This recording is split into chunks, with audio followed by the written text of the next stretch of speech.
Hey, welcome back to another Fetta Facts. I'm going to be sharing with you today behind the scenes of a real review of two policies that my team designed a couple years back for a client.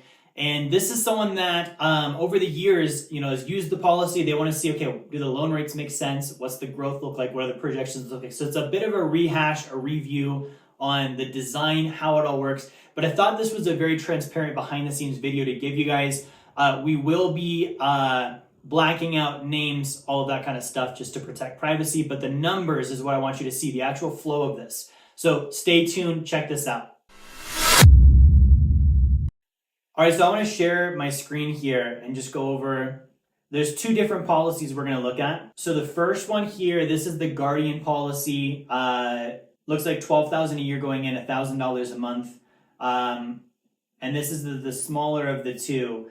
So here's the tabular illustration, the tabular detail. And so when I'm looking at a policy, this is really what I pay attention to, right? So with this one, main columns we're going to focus on are cumulative net outlay and net cash value. Okay, so those are going to be ones that we look at for sure. And then we're also going to use the calculator a little bit on this. So I want to pull up my calculator just so we've got that handy. Now, again, before we get into like the math and numbers of this, before all of that is the viewpoint, the way you're looking at the policy.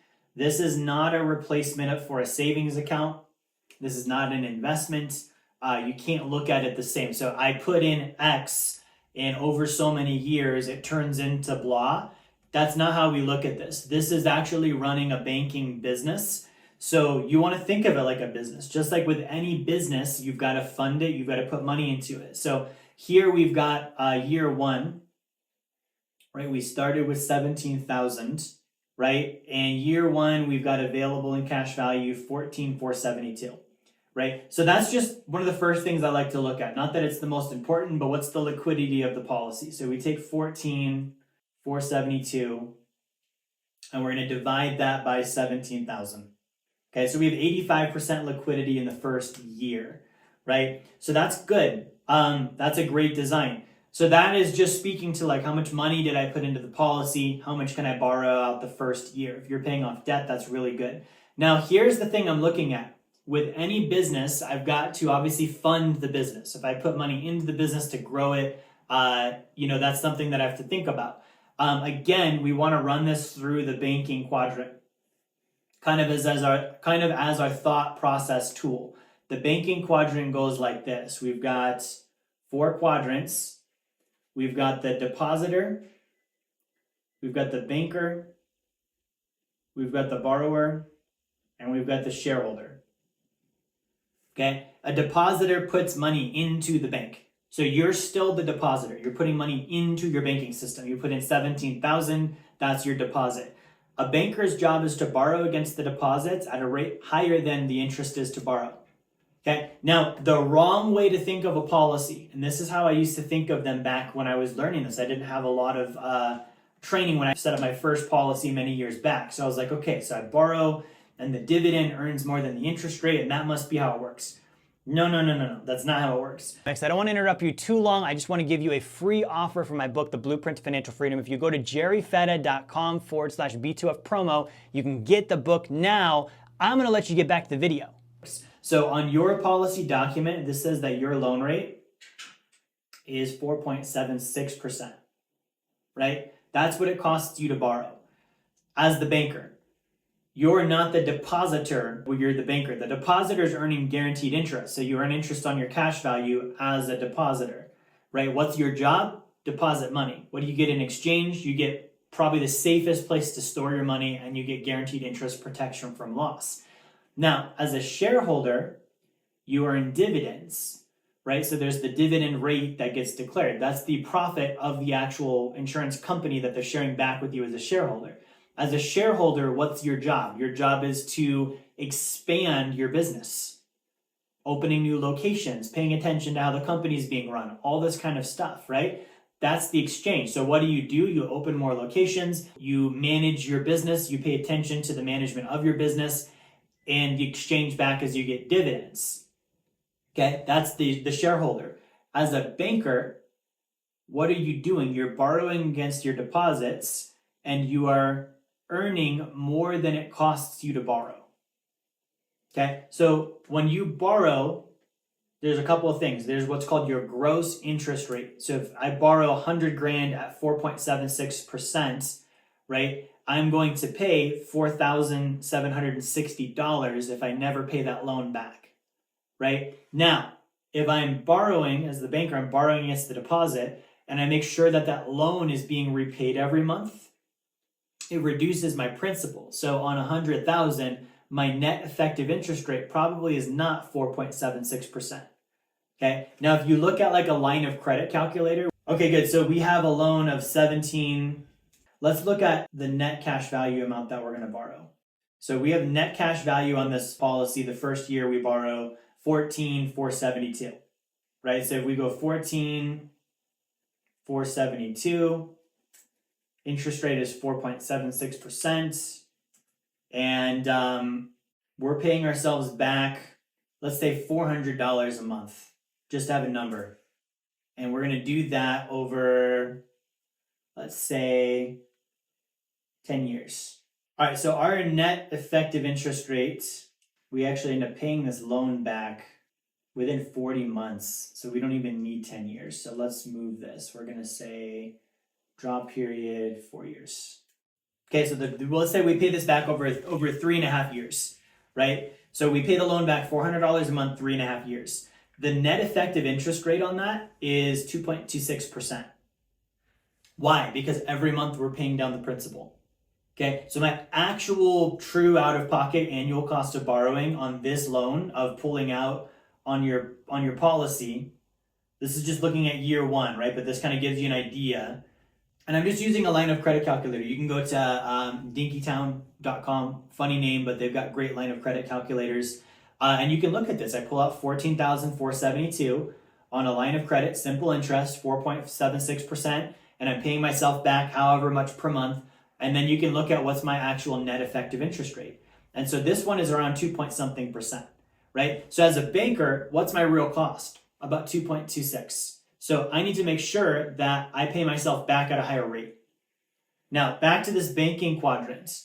Depositor, banker, borrower, shareholder, right? You're also the borrower himself or herself. So that means that your job is to repay your loan as agreed. The banker borrows against the deposit, loans it to you, the borrower. You, the borrower, are going to pay off the debt or invest or whatever it might be. You're then responsible for making that payment back, okay? My banker's cost is 2.26%, meaning when I structure my loan as the banker, I need to make sure that I am charging the borrower more than that, okay? So what I like to do on my policy loans, I don't fuss with what I just showed you, the net effective rates and the gross rates. I just look at what's my gross loan rate. So if I take a policy loan at 5%, when I loan it to myself, I always charge myself more than that. I'm going to charge myself 6, 7, whatever it might be, right? Depending on how quickly I want to pay the loan back. So that way I know for sure that I'm putting more into the policy than it costs.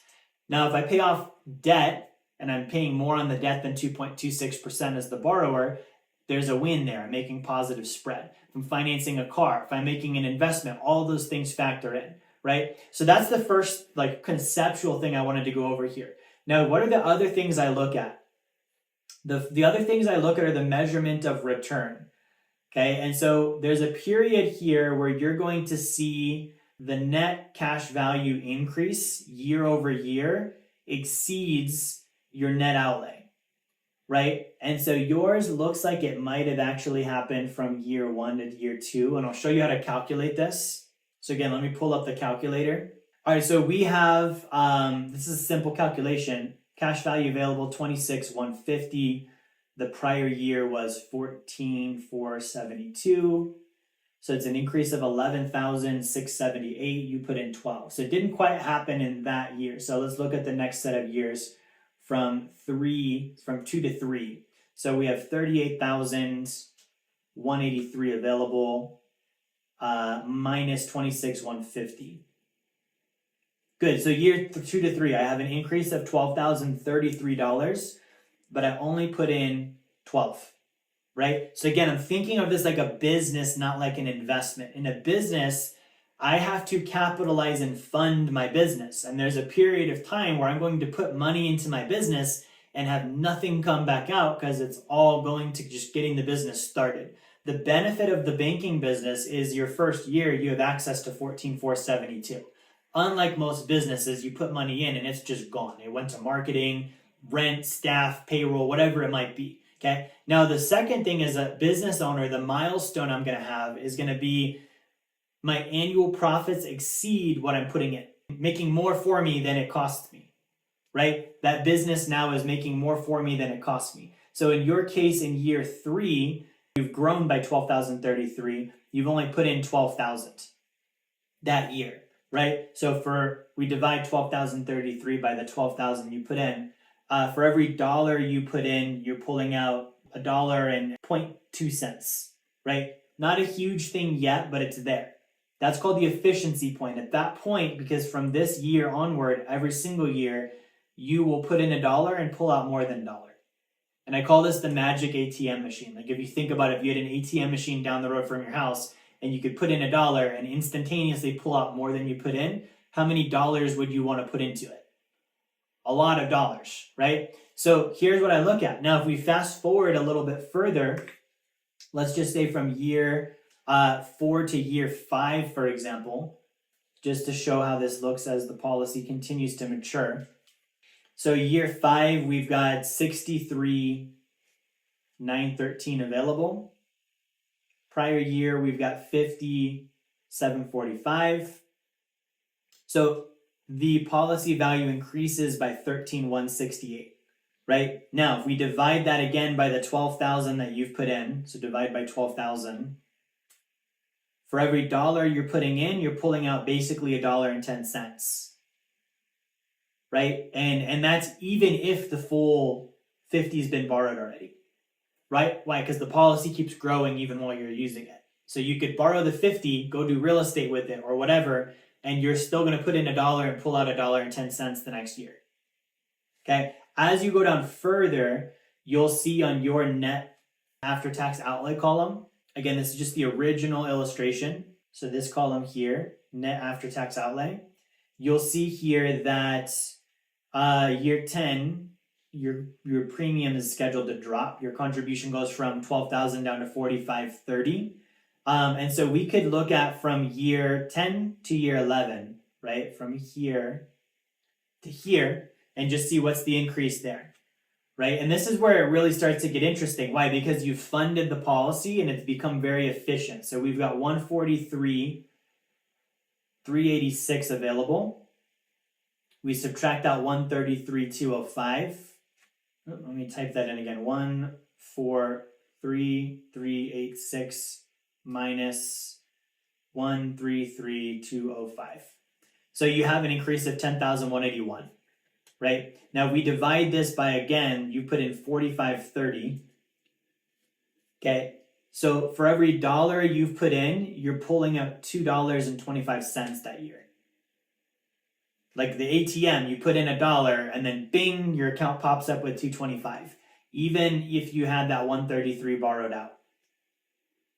Right? So that's the beauty of this system. And so I don't get caught up in like, what's my annual growth rate or what's my annual cost of interest and that. It's like you're running a business. You can think about like, how much did stamps cost? What was my cost of this and my cost of that and my cost? Or you can think about what drives the revenue of the company. Putting in more deposits drives the revenue. Doing loans and doing smart things with those loans drives the revenue. Opening more locations drives the revenue. Designing the policy correctly drives the revenue. And if you do all of that, the nitty-gritty, how much is this rate, how much is that rate, that doesn't matter so much because you know if I run the business correctly, it makes money. And you can't run a business on a spreadsheet, right? Like this needs to be looked at as a business. So if I borrow and I'm like, I paid off my loan on my RV and it was 7% and I'm paying myself back and I have what's my net effective rate? 2.26. Is there a spread there? Good, but I'm asking different questions. I'm asking, how much am I putting into this business? right? If for every dollar I can pull out $2.25, my most important question is how many dollars are being put into this thing and how many locations of this can there be, right? That's how you really expand this. Okay, on to the second policy though. Hey, you want to see a magic trick? Get a copy of my book, Blueprint to Financial Freedom. I know it's in front of my chest and my face because I want you focusing on the book and not me for a moment before you go back to focusing on me and the content. I hope that helps just on the viewpoint. So on to the second policy. This one's designed a little differently. So you've got a higher lump sum, you can see, and then a smaller annual, but your contributions last longer, right? And this is more of what we would call like a premium design, like you're designing it for long range wealth building, more so than like short term use or just seeing if the concept works. So we want to look at some of the same factors. So again, just to highlight the columns that matter, net after tax outlay, net cash value. We can look at the cumulative as well, right? But again, let's just look at that first year break even. Okay, so I put in 50, I've got 44,108 the first year. So 44,108 divided by 50, 88% liquidity. Very good, very high in the first year.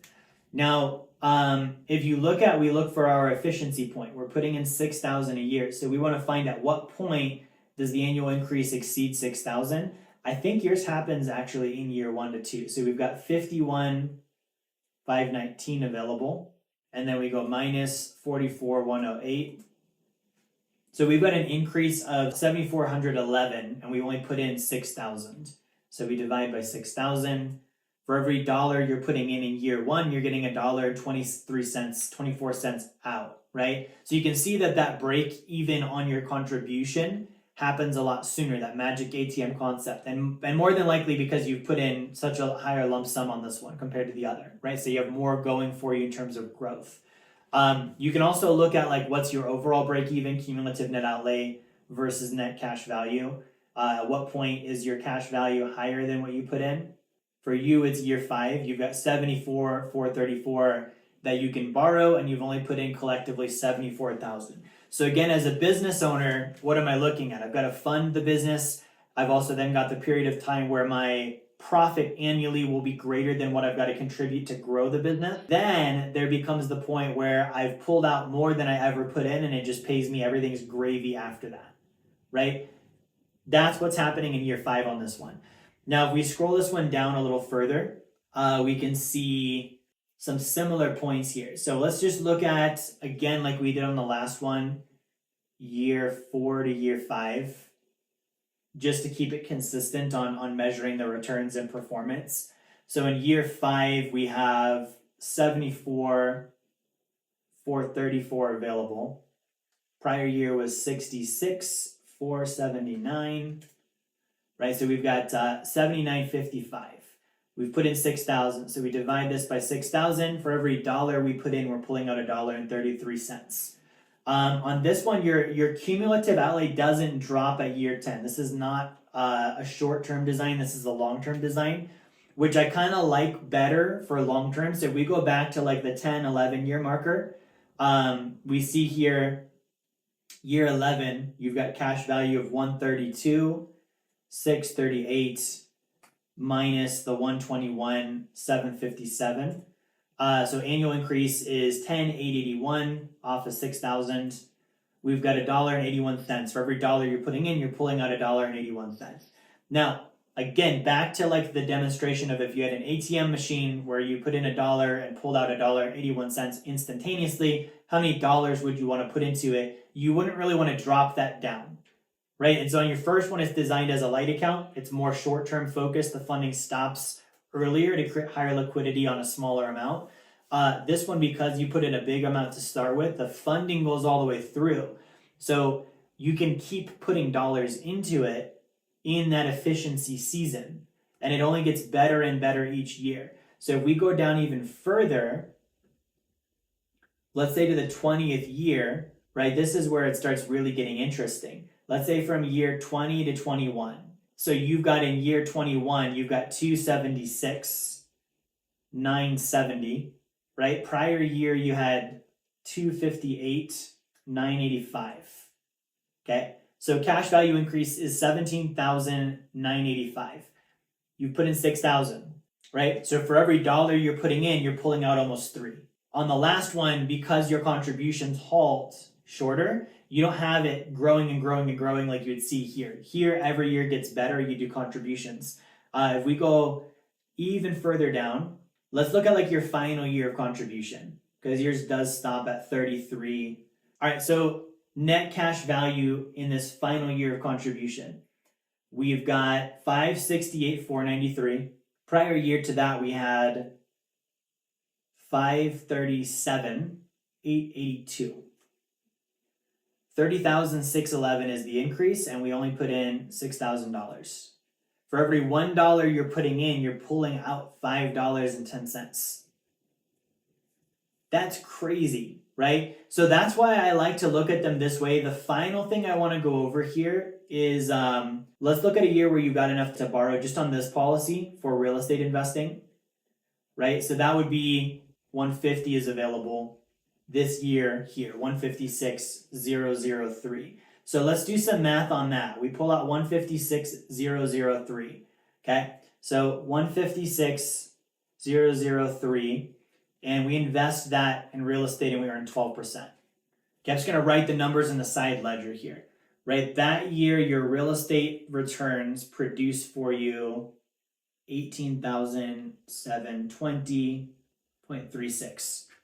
Right, now that's on the real estate. We then look at the policy is still going to grow. So we have in the next year it grows to 168,534. We subtract out the 156,003. And we also subtract out that 6,000 of that was your contribution. We just want to look at what's the actual total returns on this, right? So you've got additional policy growth there of 6531. Okay, now we took a loan for 156,003. We know we're going to pay some interest on that, right? And so let's look at that number as well. So we have 156,003. And you borrowed at a rate of 0.0476, I think is what it was. 4.76, right? And then we know that that's if you don't pay the loan back. Now, if you're paying the loan back every month, right? And we look at, okay, you borrowed 156, you're earning 12%, you're paying back 1560 a month on that loan, right? There's quite a bit of principal reduction happening there. Plus, you're going to take this, in this scenario, you're going to take the interest expense of the policy loan. You're going to work with your CPA to write that off as an investment expense. So you're not going to pay $74.25. You're going to reduce the principal and write some off on taxes, and you're probably going to pay about 60% of that, maybe 50% of that, right? So your actual cost is $44.55. So if we total all this up now and we look at, okay, what are you actually generating on this? Right? So we have 18,720.36 plus we have 6531 minus cost of interest of 44.55. Total return is 20,796.36 after interest is expensed out, taken out of the equation and subtracted. Now, this 20,000 is being generated on 156 grand. So we take 20,000, we divide it by 156,003, and we can see that you're earning 13.33%. Okay, so that's an additional, if you were going to earn 12 on the investment without a sacred account, that's an additional 1.3%. If you pay your loans more aggressively, you reduce your rate, you earn more on the interest, the policy does better. Those are all variable factors, but this is what we look at here. So if you look on everything you're going to do investment-wise, if you add an additional 1.33% to it for the next 20, 30 years, that's an additional, you'll see the math on this, it's going to be about a third increase on your total net worth. So that's, again, the bigger picture of this is not like this specific number isolated out. Like none of this operates in a vacuum. You've got to look at the broad strokes of this and the full plan. The full plan of this is, okay, over the next 30 years, do you want your net worth to be 30% higher or not? When you do deals, do you want to earn 13 or do you want to earn 12? Right? When you put money into something, do you want to pull out just what you put in or do you want to pull out $5 for every one that you put in? Those are the real things I measure. If you were to ask me today, Jerry, what's the interest rate on your policy when you borrow? What did you actually pay? I don't know. But I can tell you how much passive income I earn. I can tell you how much cash value I grew by, right? My CPA can tell you these things because that's what they pay attention to, is the expenses and deducting those out. These are not things that for me I look at unless I'm negative, where I can see my net worth is going down, I'm not earning passive income, my debt's going up. Then I get very granular and looking at what are expenses and this and that. But if it's like, okay, I'm in expansion, I'm funding this thing, I'm using it, I'm not looking at just the factor of how much is my interest rate, right? Again, the banking quadrant, I've got to look at the depositor at it from that viewpoint. I've got to look at it as the banker. I've got to look at it as the borrower, and I've got to look at it as the shareholder. So I hope that this helped. I hope it gives some insight on your policies. I know there's a lot to unpack there, but I wanted to be detail oriented on this and really give you the full look of how this should be used. And again, the sacred account is just a tool. It's just a tool that helps you expand your wealth and build financial independence and freedom faster and make progress on your blueprint quicker. So it's like a car, cost of oil is not important as where we're going, right? And if it's getting me there faster and better, then I'm going to deal with whatever the cost of oil is to make sure that the car works. All right, guys, so that was a review on the sacred account with a real client's policy, answering some questions. And I hope that that gives you a behind the scenes look. If you've got a policy already, I hope that that gives you some new ways of looking at it. And if you don't have one yet, my hope is that that opens your eyes to what this actually looks like, because there's a lot of gurus saying everything about this and you should do it for these reasons and those reasons. There's also a lot of people saying don't do it. And I want to show you, what does it actually look like? What are the real numbers?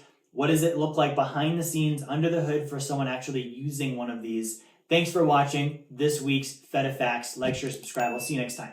Hey, this is Jerry Fetta here. I want to thank you for watching my video, watching my content. I hope you enjoyed it. If you would like to learn more about the Blueprint to Financial Freedom and how you can achieve passive income that exceeds your savings, your expenses, your taxes, your generosity, and build wealth like the top 1%, I want to encourage you, grab a copy of my book, The Blueprint to Financial Freedom. You can go to jerryfetta.com/B2F promo, or you can click the link in the description of the video here. The copy is free. You cover your shipping. We'll send the book out to you, and we'll send you an email with a bunch of great bonus material also for free. Get the book, subscribe to the channel. I'll see you on my next content.